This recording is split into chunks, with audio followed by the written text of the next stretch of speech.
Welcome to Melted. It's Frankie Melted Chapsticks Hollywood here. We have a wonderful guest tonight, Michael Staertow. He's an iconic guitarist for an icon, Lou Gramm. And we're excited tonight to just chat about music, rock and roll. Melted is sponsored by Carlino Guitars, and we love Eddie. Eddie's the best thing since sliced wheat bread. So I am super stoked today. Happy Friday to everybody. It's been a real pleasure to snow. If you're not from the Northeast, you're really missing out on the shoveling. We had a ton of snow today. But we're going to press on, and the weather's probably going to warm up by August, and we'll be fine. But we are excited to have Michael Staertow on our show. We are sponsored by Carlino Guitars, the hottest brand in the land, 135 Mystic Ave. Eddie can do anything from straps, custom guitars, anything a band needs, just head on over there. He's there Monday through Friday. Give him a shout, 781-391-4600. Any sort of design. He has clients from Kiss to Slash to one really good-looking Frankie Melted Chapsticks Hollywood, which is me. And we're so excited to talk to Michael Staertow. He works at the RnR Fantasy Camp as well. He is the guitarist for Lou Gramm, guitarist for Slaughter, who I've interviewed. He's done work with Rudy Sarzo, who we love. 6 Degrees of Sarzo. Everybody's connected somehow. Michael loves his Gibsons, and he's a teacher as well. But yeah, I really enjoy his finesse and his style as a guitarist. He owns a ton of Gibsons, loves his Marshall amps. And a warm, melted welcome to the one and only, an icon guitarist for an icon singer / RnR Fantasy Camp / he's done a lot of albums in his day. Welcome, Michael Staertow. Welcome to the show. Hey, thanks for having me. I appreciate you having me on. Absolutely. Did you get the snow up in Rochester as well? Or you're central right now. Are you down in the Nashville area, or what are you up to? Yeah, I'm in Nashville. Now. So now we didn't get any snow recently. We had a little bit, a couple months ago. But yeah, well, we had snow today here in Boston. So I know that you're from the Rochester area. My dad's originally from Utica. I don't know how close that is. Right. Yeah. I spent a little bit of time in Utica. Yeah. Utica area. Yeah. Good stuff. So are you down in Nashville? Are you getting ready for Slaughter's summer tour?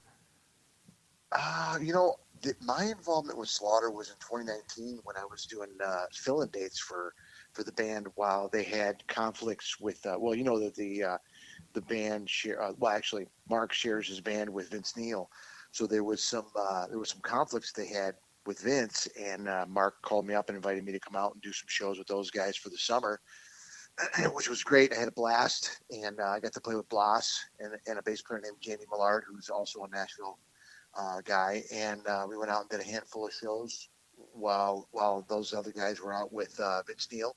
And then there was some talk about possibly doing some more stuff last year, but we all know what last year dealt us.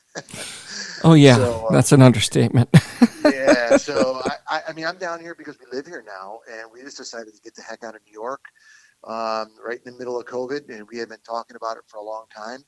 And we just, got up one day and said, it's time to go. It's time to get out of the Northeast, head to some nice weather, for our golden years, and take advantage of everything that that Nashville has to offer. And man, it's great here. So, to answer your question, as far as Slaughter dates, I'm unaware if there's anything that involves me. That's up to Mark and Dana. But I would love to do some more shows with those guys if they asked. But right now, no, I don't have anything going on with them. Yeah, he was a great interview. I talked to him. He's finally making it up. He was supposed to be up here last year as well for a show date in the Boston area. And so I got to interview him. I interviewed Ryan Roxy, so it was nice to see you being interviewed by him. Another pal, Rudy Sarzo, I had him on the show. What songs did you play with Rudy? I did. I've done a few events with Rudy. I did a Hall of Fame event in Rochester when they inducted the House of Guitars. It's a pretty world famous music store up there. It's been around forever, and they had an all-star band that they put together, which comprised of Rudy, myself, Lou Gramm, Carmine and Appice. Let's see who else. Gene Cornish from the Rascals, and I think Vinny Appice or Vinny Appice was there. Right. Every time I screw their names up, they always give me grief. Well, I think that's fun. As long as the drumsticks aren't in their hands and they're firing them at you, yes, okay. Yes. So I did that. I did that show with Rudy, and we performed everybody's select song from everyone's catalog, and then I did a bunch of fantasy camps with Rudy as well, and. What a sweetheart of a guy. And also, you mentioned having Mark on your show. Mark is an amazing human being, and he's turned out to be a dear friend. And I'm grateful to have both of those icons in my friendship list. Right, and that's what I appreciated about you. Your kind of perspective about the fans becoming friends as well. Absolutely. I just think it's a symbiotic relationship. And there's a lot of great people out there. And, my father being a police officer, he was pretty much against rock music, or as they call it, fun. Right. But it's and there's not enough of it. But I've met so many wonderful people in the rock community. Now, as far as, have you met the Talisman yet in Nashville? Well, yeah, I know Ryan very well. Yes. Ryan and I we go way back, and through Ryan I met Philip and Jeremy, and they're great guys too as well. I mean, there's no shortage of talent here, I tell you that much. Well, no, and that's the beauty of it all. I actually, speaking of COVID, I actually washed some of my clothes finally, and when I opened the dryer, there was a quarter, a pick, and the Phil Schaus keychain that I bought from him a while back, him and his Mutt merch. But that's the triple play. And they're such fantastic people, and that's the key. Yeah, they're sweethearts, fantastic guys, and very talented musicians. I mean, all the way around. I mean, Philip, bass, guitar, everything, and he's actually one of my neighbors. We live in the same town here, and we've gotten together a few times, and shucked and jived, and what a great guy. I'm blessed to have made friends with him as well. So, and what a perfect place to do it. Nashville, growing up for me in the Northeast, I thought was strictly country music, and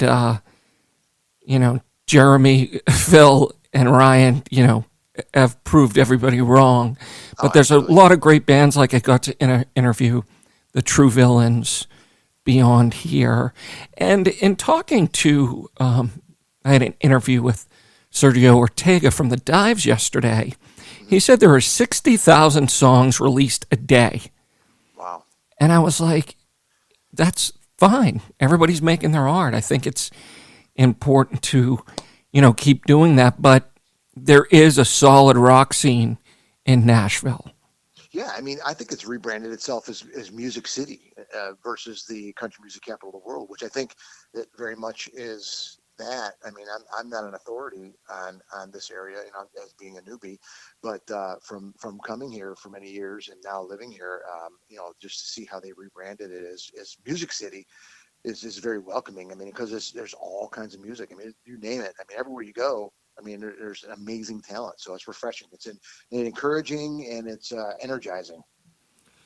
And that's a fact. And I just wanted to talk to you about Kismet, and you're a very uplifting and positive person. I appreciated some of the tweets that you put up. Never look down on someone unless you're helping them up. And it's like, it's in life, especially driving in the Northeast. I was cut off twice yesterday and once today, which is normal. It's kind of like you have to sort of choose that and keep throwing out the good energy. But as far as what was really interesting story about you is just the fact that you're in a record store getting something signed by Lou Gramm, and then you're with him when there's a book signing 25 years later. And I know that you went to the same high school, not at the same time. And I like how you say your golden years. You look 28 again, is which I've been staying for decades. It's just That's one. A good thing. You do that, do it. Yeah, I mean, don't look at my oil of Olay bill or the Celaphil, but it's just I need to borrow your good looks and your Gibson. Actually, I'm going to have you play for me at my next gig. But awesome. Tell me about that relationship. Even I know how you met, but then you had your first gig in New York City, and then it went on for years. What was that like? Well, as far as Lou Gramm, I've known Lou for a long time. Everybody knew Lou growing up in Rochester. I grew up in the same town, and like you said, went to the same high school. So, of course, everybody knew who Lou was. And when the first record came out, I was young, and they didn't really come on my radar until Double Vision. And then, I started being more aware of him, but really didn't know him personally. I didn't even know what he looked like. And so it was like this mystery. It was very mysterious. And I finally met him. I was working in a grocery store, and it's funny. I told him the story as well, but he doesn't remember it. But our lives kind of crossed paths many times before I started playing with him. But I was working at a grocery store as a grocery clerk, stocking shelves, and I think it was during the Foreigner 4 tour. He was off for a couple of weeks. He came home, and he stopped in on his way to visit his parents. And the grocery store was right down the street from where his parents lived, where he grew up. And I was just minding my own business, doing my job, and he tapped me on the shoulder and asked me for something. I don't know. I recollect it was like baked beans or something, or where do you keep the Bush's baked beans or something like that. And I happened to look up, and of course, the stars came out of my eyes, and and I was just like, holy smokes, it's you. And he was just like trying to keep it low key because he wanted to be in and out and not really get recognized or fanned, which is impossible, living on the west side of Rochester. And then, fast forward to later on, I did a few charity events where I, played on the same bill, where he came in, sat in with the band I was playing in, playing a couple of his songs. And then him asking me to do some recording, in the studio, playing on some stuff that he had written. And then, I got invited, believe it or not, when he left Foreigner for the final time. I got invited out to LA on a short list of guys that were going to audition for the guitar spot. And I went out and I auditioned, and I actually got the gig. I was the only guy from the East Coast. There was 5 people. The rest of the guys were from the West Coast. But the reason why they were having auditions is because the guitar player they had originally chosen wasn't able to do the tour because he was affiliated with another artist. So he was trying to finagle the logistics to get out. And at the time, didn't think he could get free to do this tour with Lou. And so they had auditions. So I got the gig, and then literally the next day, one of the guys called me and said, unfortunately, we're not going to be able to follow through with you having you play guitar because our original choice was able to make himself free to do the gig. So I was like, okay, that's cool. I was a little bummed out, but I got to play with, in the audition, I got to play with Pat Torpey. He was playing drums at the time. I don't know if he did the tour, but he was doing the auditions. John Purdell was the keyboard player, Bruce Turgan, and Lou, and myself. And it was a really great experience. And although I was disappointed, it took 10 years after that, not exactly 10 years, but roughly 10 years, to get a call from Lou saying, hey, I need you to fill in for a couple of dates for the guitar player I have right now who has some scheduling conflicts, and he can't make these dates. Are you available? And I'm like, you don't say no to Lou Gramm. When Lou calls, you do what you have to do. You drop whatever is going on, and you say, yes, I'll do it. So I went down to start rehearsing with the band to get, they wanted me to be fresh on their set, the way they were doing the set. Although I knew all the material already, I went down and rehearsed, and it sounded really, really good. And I was having a blast. The guys in the band, who are guys that I had played with in the past, most of them being from Rochester, with the exception of Lou's brother Ben, who lived in New York City, who was originally from Rochester, but at the time was living in New York City. So I was very familiar with everybody. And then at one point we took a break, and Lou was in the control room of the studio, because we were rehearsing in the studio, and everybody kind of filtered out, and it was a bizarre scenario, but it was just me and Lou. And we started talking, and he asked what my wife thought of me doing some shows with them, and she's all she's great, she's all on board, she thinks it's great. And he goes, no, I mean, like, going out with us permanently. And I was like, what do you mean permanently? He says, well, I'd like you to be the guitar player from here on out, if you want to do it. And I'm like, yeah.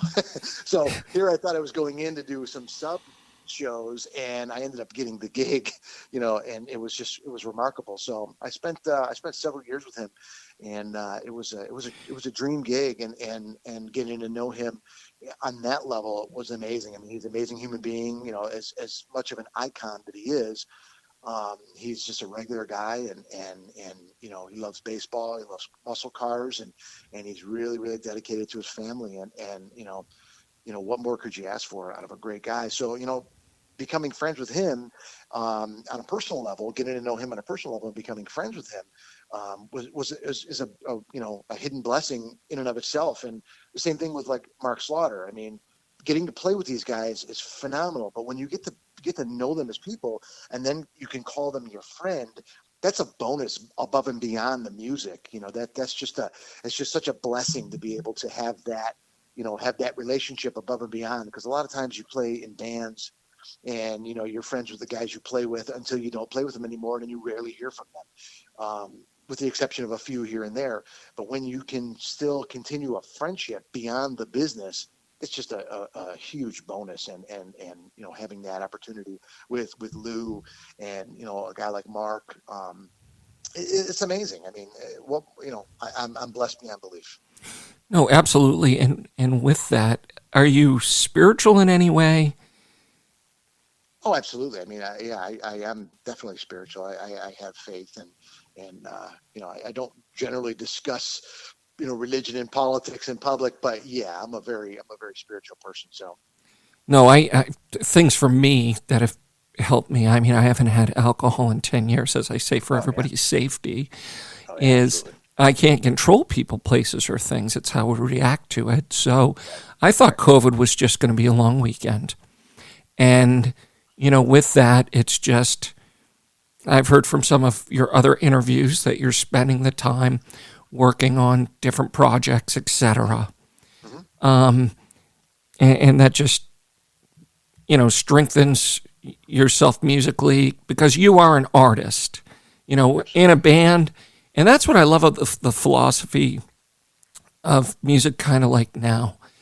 The Talisman got to play with Gene Simmons. Then they got to back up Ace.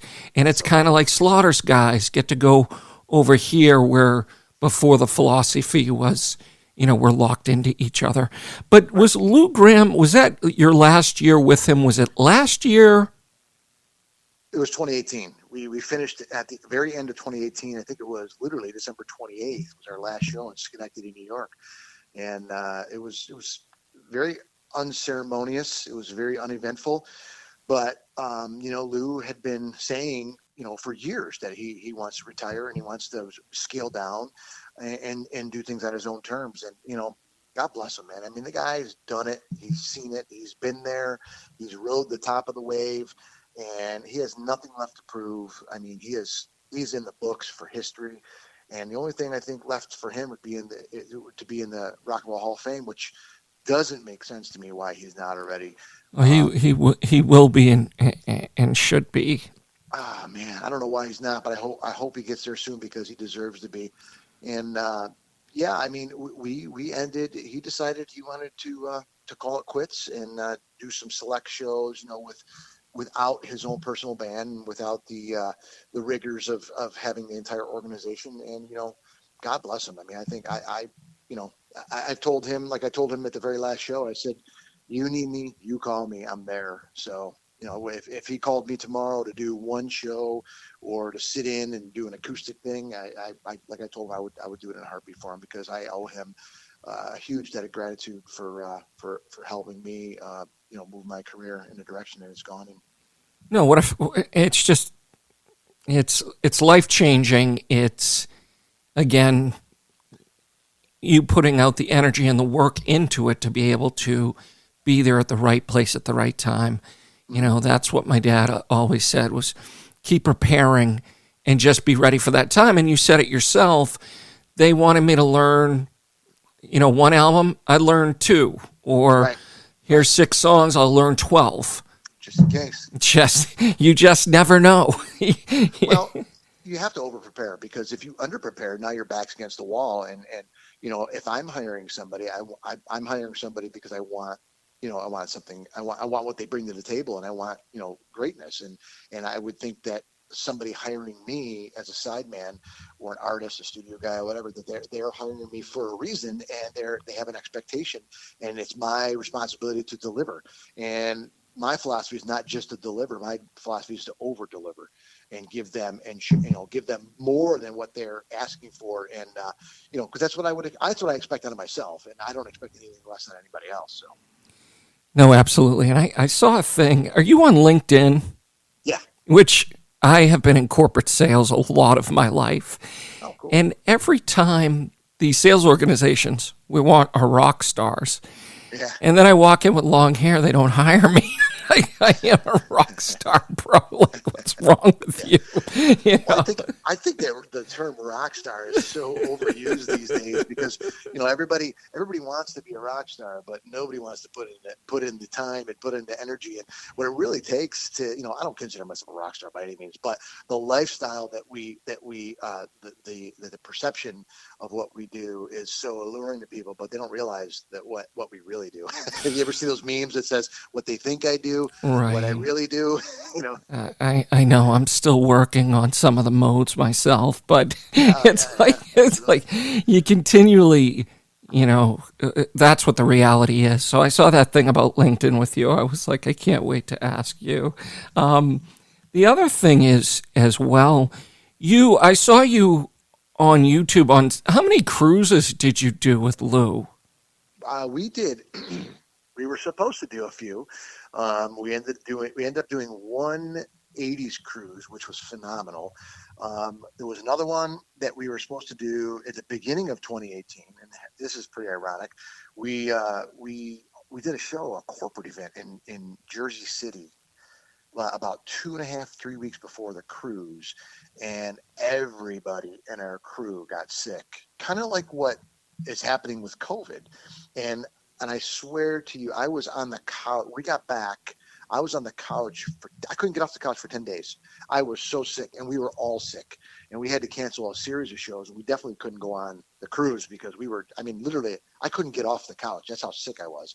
And so we were supposed to do one then, but I don't know if that was a Legends cruise, a Legends of Rock, or whatever. But the 80s cruise we did the following year was phenomenal. I mean, it was I got my dates wrong. Maybe it was 2017 we were supposed to do that one. In 2018 we did the 80s cruise. I can't remember, but it was phenomenal. We did with Loverboy, Rick Springfield, Berlin, Tommy Two-Tone was there. I mean, it was amazing. It was a really cool 80s tribute from New York City called Jesse's Girl, which happens to have one of my dearest friends and former bandmates plays drums for that band. And wow. Yeah, so it was a really great experience. And we did 2 nights. We did with Loverboy.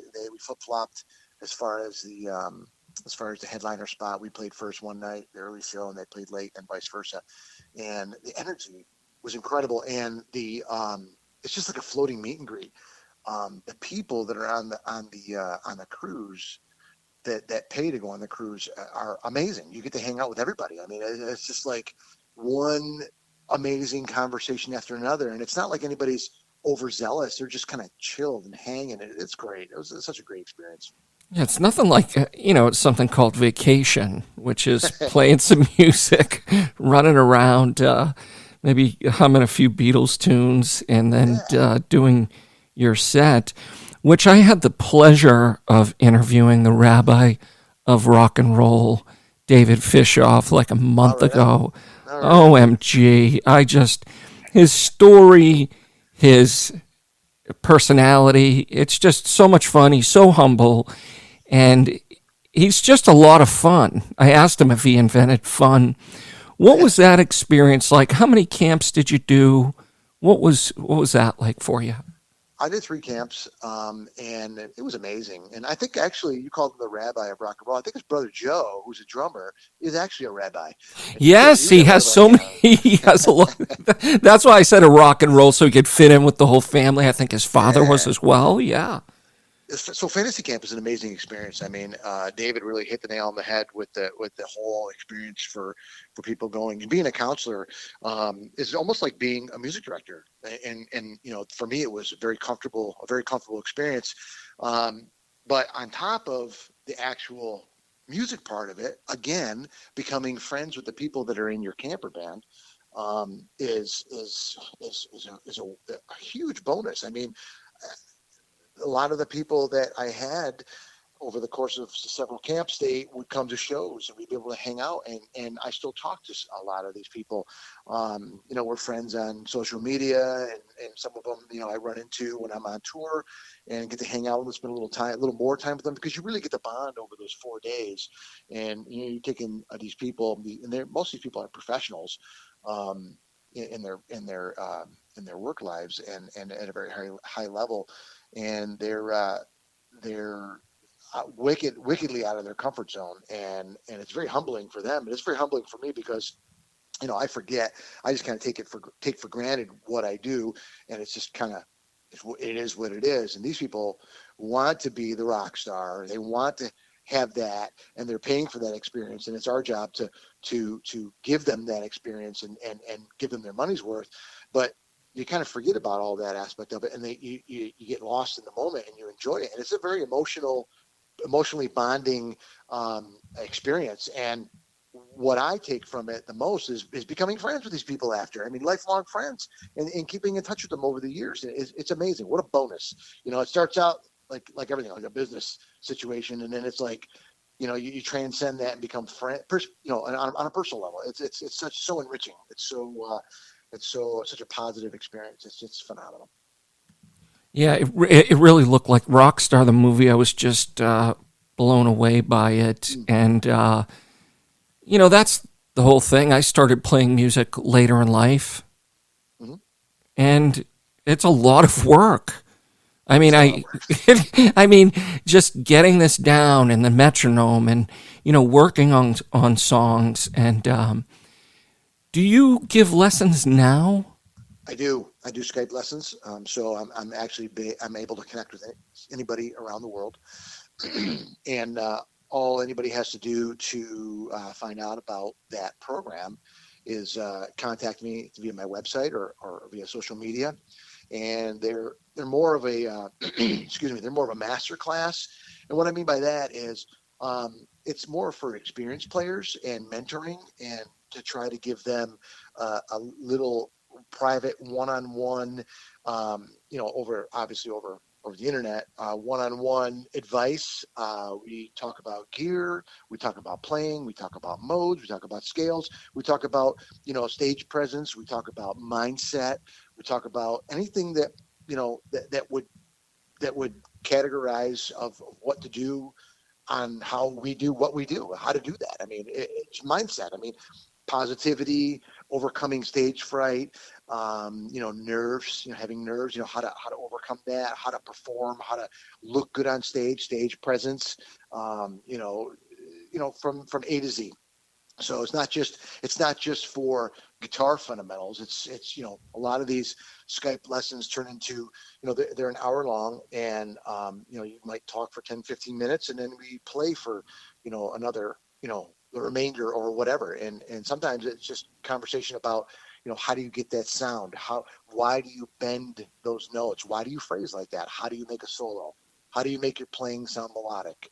How do I not be nervous just before going on stage? How do I prepare, et cetera, et cetera.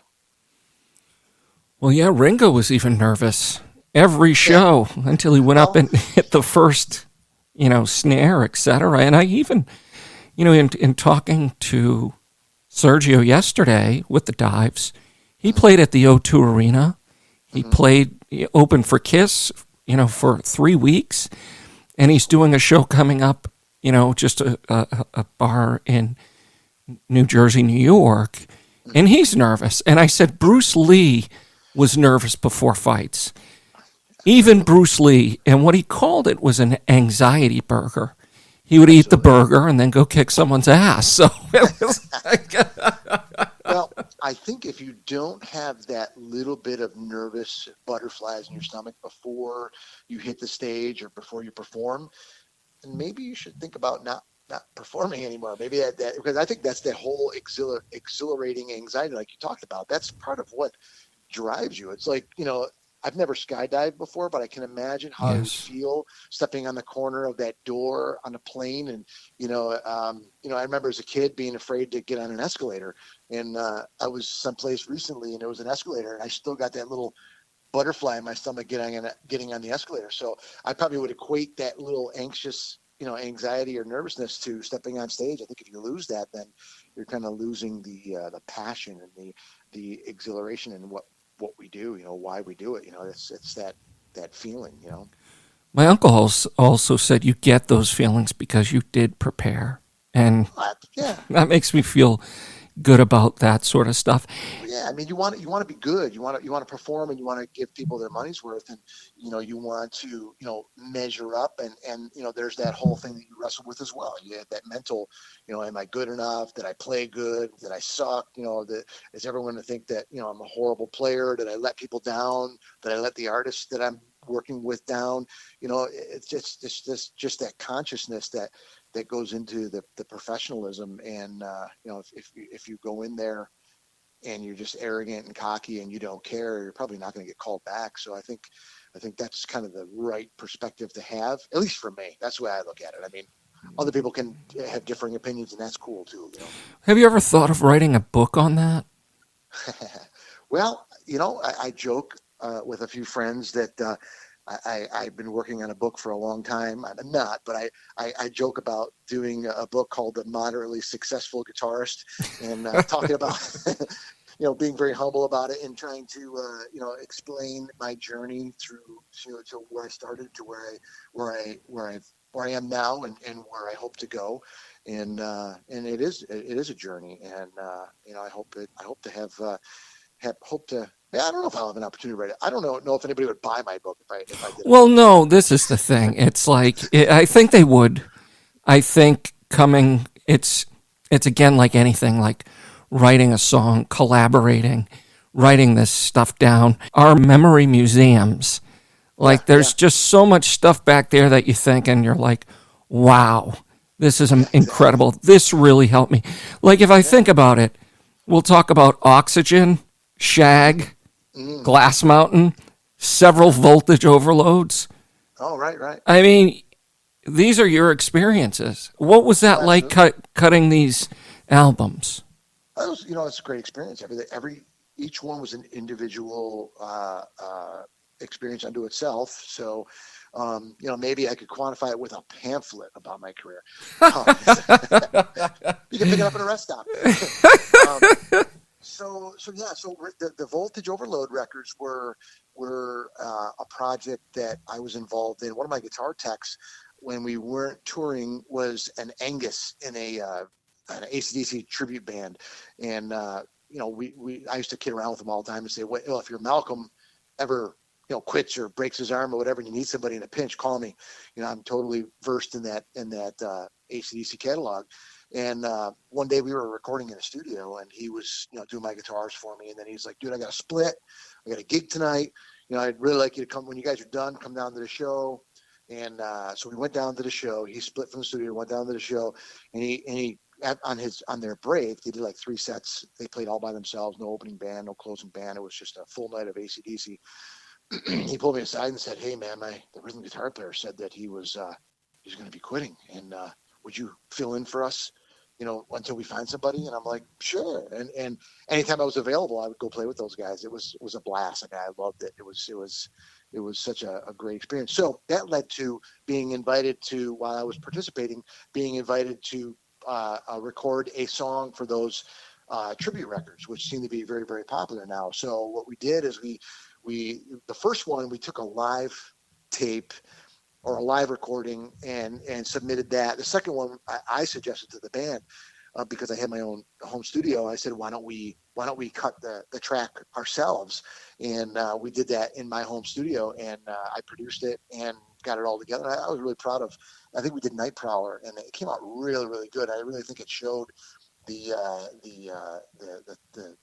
talent of the band, and how authentic they tried to approach it, because they wanted to do it like note for note. So that was a challenge in and of itself. So that was a pretty cool opportunity. The Shag records Shag was a really cool band in the late early 90s, early to mid 90s.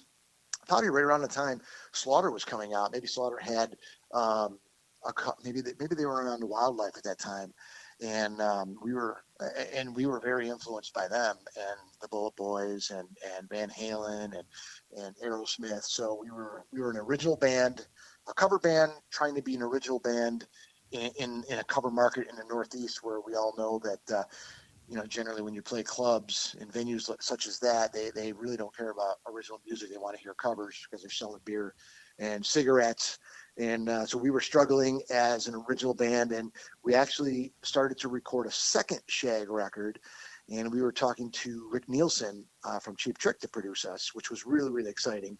And that kind of fell apart when a couple of the guys decided that they were going to get real jobs and decided the music wasn't for them. So we kind of spun our wheels a little bit, and the Oxygen was kind of born out of that. It was some leftover songs that I had written that started off Oxygen. They were leftover Shag songs, and I just did Oxygen just to be like a business card, a resume, if you will, because at that time I had goals of being a sideman and working with already established artists. So I thought in my mind, okay, I'm in Rochester, New York. How do I get myself? How do I market myself to artists, on another level, on a broad range? And I said, well, I probably should put something together that kind of showcases what I'm able to do. It wasn't necessarily me taking myself seriously as a songwriter or an artist, although I was trying to write good songs and trying to put the best performance. But I wasn't fooling myself saying, I was a virtuoso vocalist or a platinum songwriter, but I was just doing my best at the time to showcase myself. And that led to playing with Phil Narrow on his Glass Mountain record on a couple of cuts there. Phil was the lead singer for the band Talents, that's famous for Billy Sheehan, and the bass virtuoso, who coincidentally from Buffalo and also lives in Nashville now, which is pretty wild how we all kind of end up here. Yeah, we're in talks right now to have him come on the show in the next couple weeks. So awesome. So Phil, I was a huge fan of Talents. I used to sneak in the clubs and see those guys when I was underage. And when Phil asked me to play on that record, I was thrilled to be able to play on a couple tracks on that record. So that was an incredible experience. And Phil's an amazing singer. He's played with a ton of people. And that show with Rudy Sarzo I mentioned earlier, that Rochester Music Hall of Fame, Phil was also a singer as well as Lou on that show. So I needed to mention that as well. Yeah, I think that's amazing. And what was it like? I don't want to say back in the day. Depends how you look at time. But the cost now to put out an EP back then compared to today, what's the difference? Say if you're doing 10 tracks.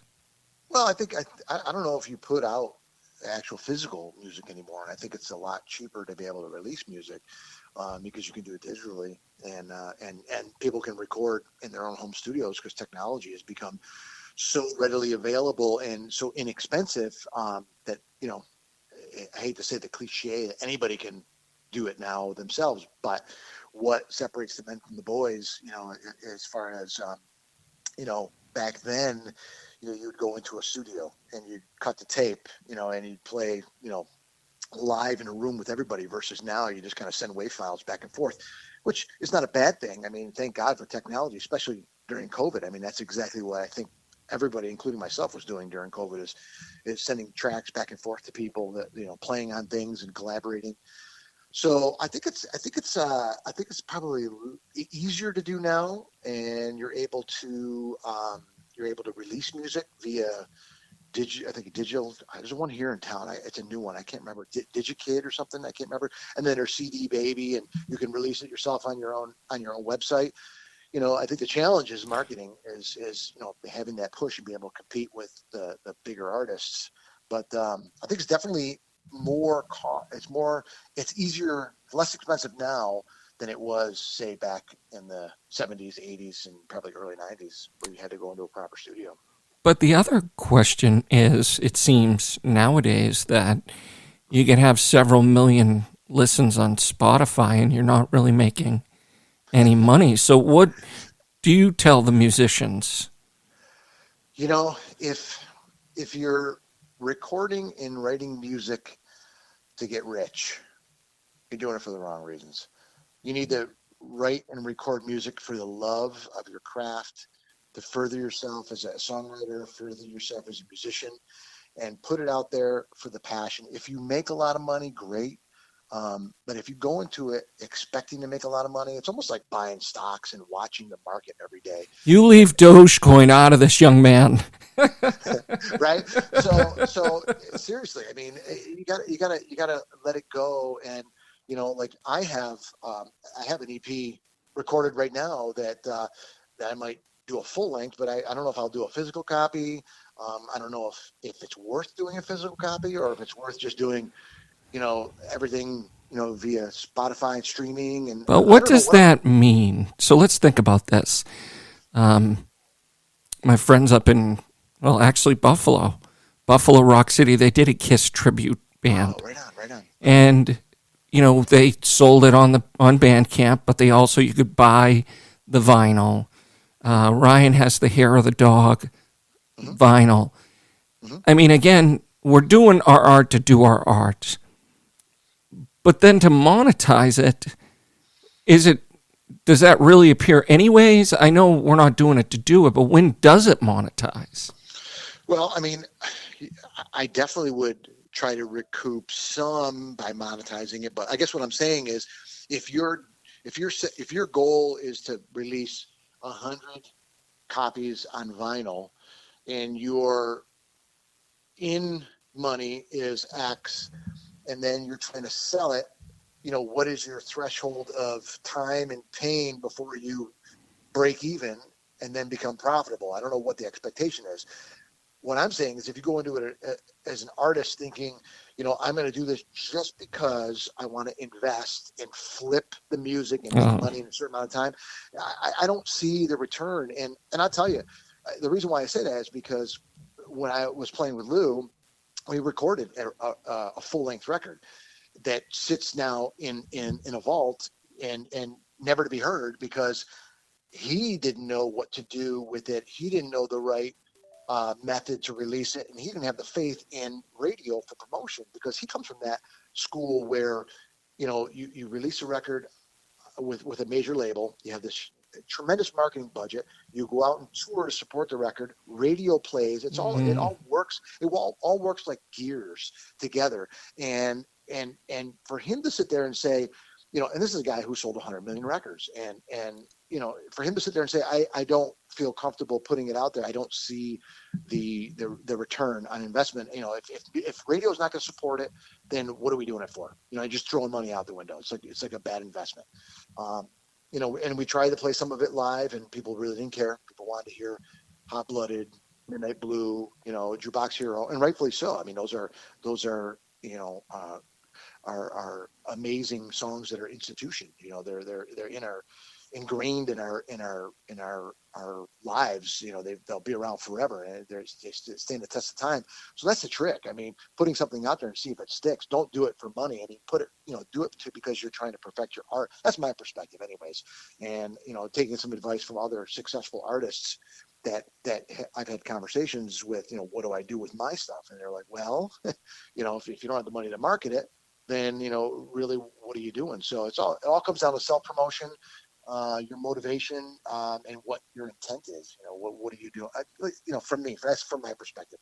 Now, somebody else might have a completely different perspective than I'm, and sit there and say, while they're hearing me talk, this guy doesn't know what the hell he's talking about. He's out of his mind. Hey, more power to you. That's what makes the world go round.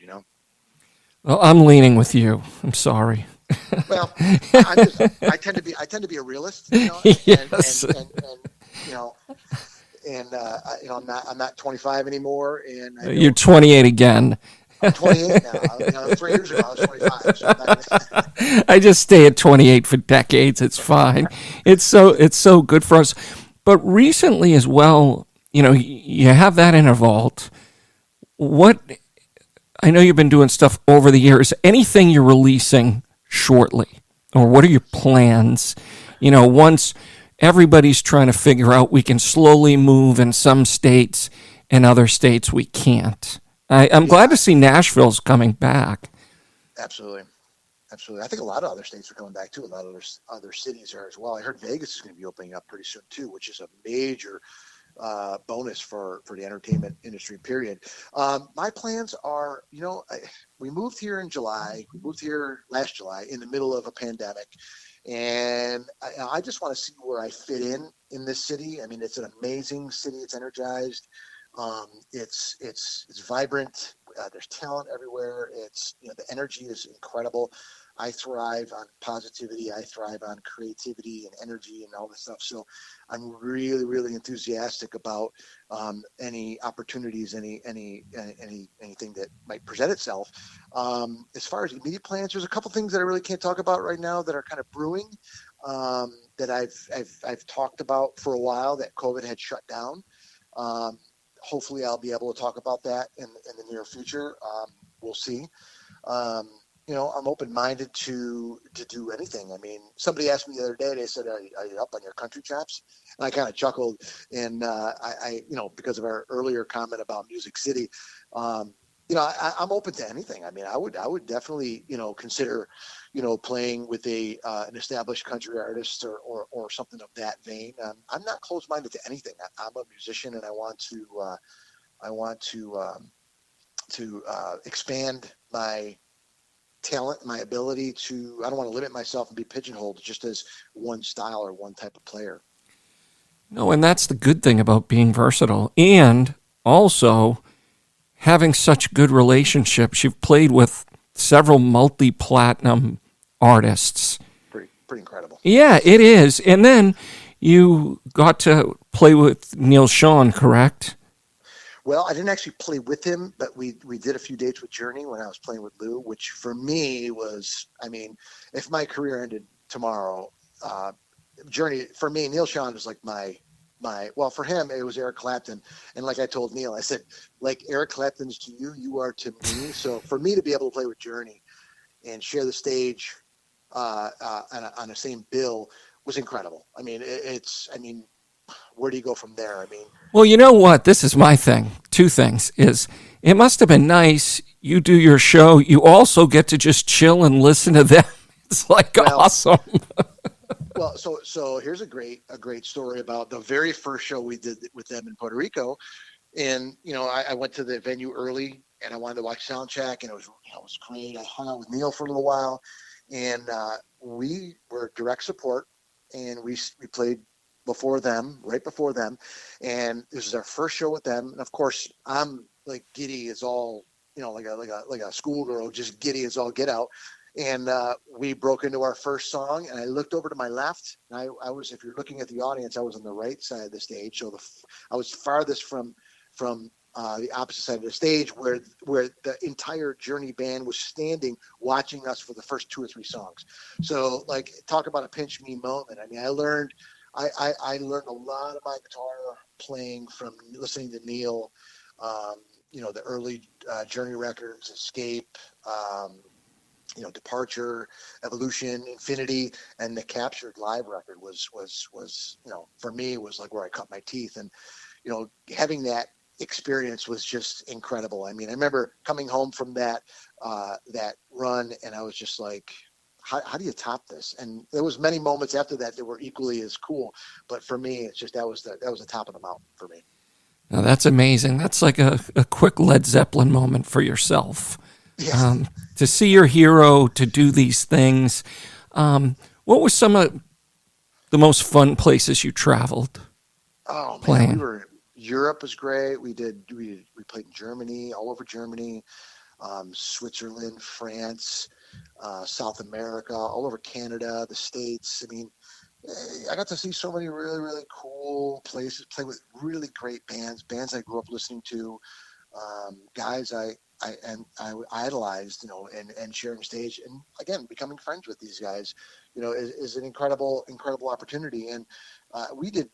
There's another great story for me. So we did a couple of shows in Minnesota at the Minnesota State Fair, and it was us, Collective Soul, and Leonard Skinner, and it was 2 nights, and it was completely sold out. It was a great experience. The second night, as we were leaving, we played second. I think Collective Soul was first. I can't really remember, but Leonard Skinner was getting ready to take the stage, and we were getting off, and I passed Gary Rosington in the backstage area, and I didn't really want to be everybody joked because I was a fanboy.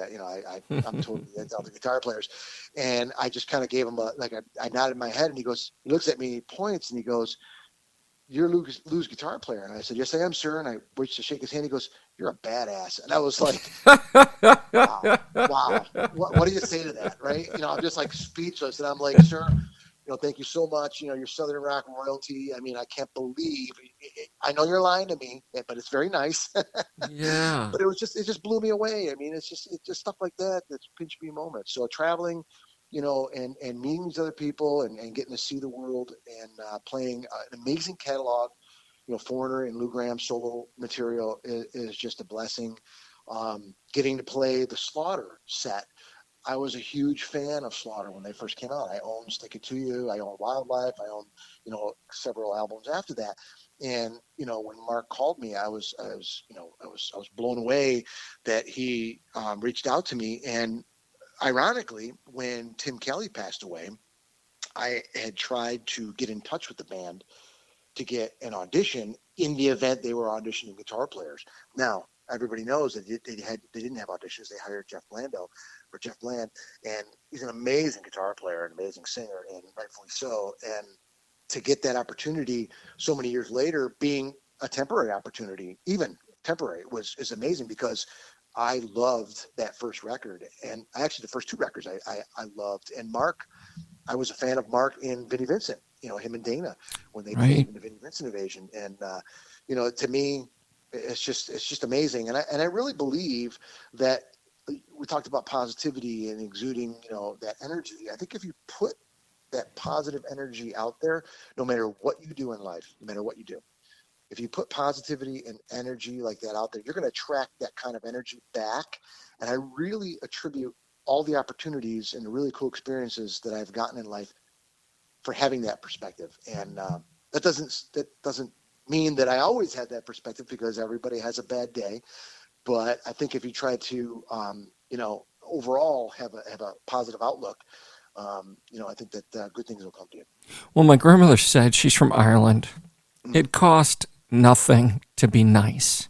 It doesn't. It really doesn't. And my thing now is, if I can make people laugh underneath their mask at the grocery store or fast food, I've done my job. Exactly. Have a couple chuckles, and that's the whole thing. My mother actually says I'm a better singer with the mask on, but my point is, it's like, thanks, Mom. She's like, I've given you enough lessons. When your mom gives up on you, you start playing punk music. So that's what I decided to do. But there you go. with all of that, it's physics. And people talk about, the secret, this, that. No, I kissed the Blarney Stone when I went to Ireland. I'm an Irish citizen. It kissed me back. Even though I hear they take a leak on it, I don't care. But it gives you magical powers to speak. But when you think about bands, they're like marriages. And God help us. I mean, I've experienced it. It's very real to me as it is to any other band, the stuff that goes on. And what have you seen and how have you dealt with, difficult situations? Or is it like sometimes, it's a democracy, sometimes it's a dictatorship? What do you do? Yeah, well, you kind of keep the perspective of what you're being hired for. If you're being hired to be a sideman, then you really don't have a say. It doesn't become a democracy. It becomes a dictatorship to some extent. Now, fortunately for me, I've been very lucky to have played with artists that are very generous and very accommodating, and I'm grateful for that. But there's been some bandmates that are less than professional, less than pleasurable to be around. You just have to deal with that. You have to keep your chin up, stay positive, keep your head down, do your job, and keep your mouth shut, and do what you're there for. Do a great job. And that's all we can do. I actually wanted to ask you real quick, how many Les Pauls do you have? All of them. When I hear of 1958, 59, what do those things cost nowadays? And can you just pick one up? Oh, man. I think they're pretty expensive. I have like right now there's 4 sitting in front of me, and then I have a bunch in their cases, 1, 2, 3, 4, 5, 6, 7. So I have about a dozen maybe Les Pauls of various vintage, various 58s, 59s, reissues of course, 57 Gold Top. I have a couple standards. I have a Les Paul Access, which is kind of the Neal Schon version that they turned into an Alex Lifeson version. At one point, it has an Access. The heel is kind of scooped where the neck meets the body, which is really, really cool. And it has a Floyd Rose on it, so it's set up for that. Yeah, I mean, it's there. I have a bunch of Les Pauls. I'm very fortunate. I've been able to collect over the years, and in my relationship with Gibson as well. No, I think that's great, and I wanted to pitch this to you. If you would let me be your agent for the next time that Lou Gramm asks you to do something, and I'll just get on the phone with them, and I'm going to be like, look, if we don't have the Busher baked beans, we're not doing it, pal. Okay? I want green M&Ms on the side of the baked beans. Yeah. All I ever really wanted on my rider is raspberry Snapple, and that was a challenge just to get that. I mean, I wasn't even asking for like the Chilean cocaine or whatever they call it, Peruvian. Yes. Yeah, well, I speak English, Spanish, Starbucks, texting, and love. So if you ever have it jammed up in Mexico or at a Starbucks, give me a shout. But yeah. Michael, I'm going to post all your social media. Awesome. I can't thank you enough for joining Melted. Have you ever dealt with Carlino Guitars at all, our sponsor? So Eddie, yes, made me an amazing strap. Yes, and I for one, I'll tell you, the quality is phenomenal, and it's the most comfortable strap I've ever owned. And I can't wait to get back out on the road because it's going to be the only strap that I use. I'm not going to use any straps from anybody else ever again for several reasons. And I'll tell you the biggest reason. This thing is amazing. It's beautiful. The craftsmanship and the artwork is remarkable. The comfort is incredible, and literally, it's an adjustable strap. And here's the irony.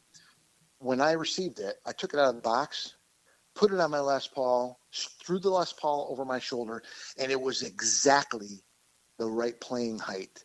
I had to do no adjustment to it, and it was the most comfortable. I mean, I can't wait to show this thing off.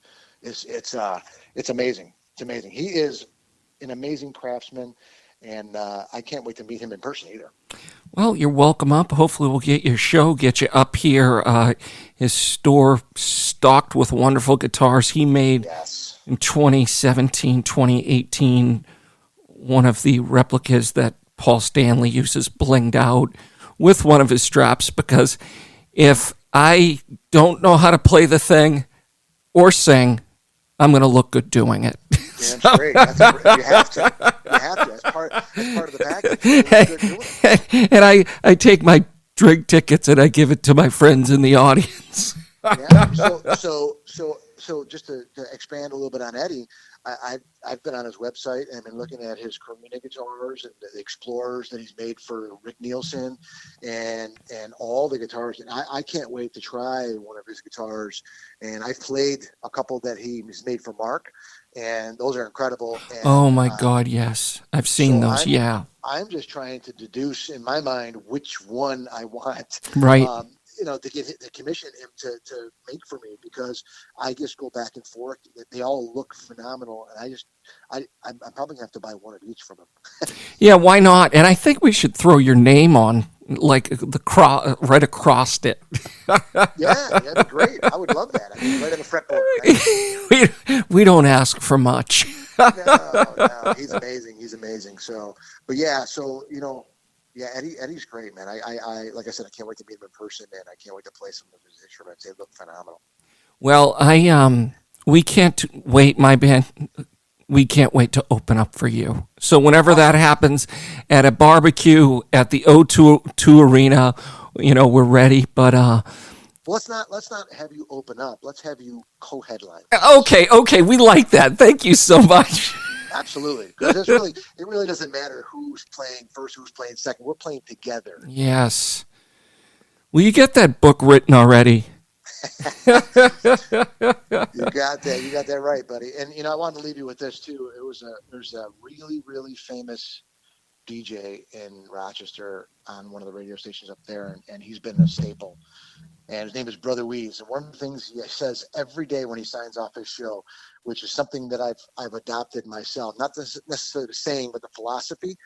He says, it's nice to be important, but it's more important to be nice.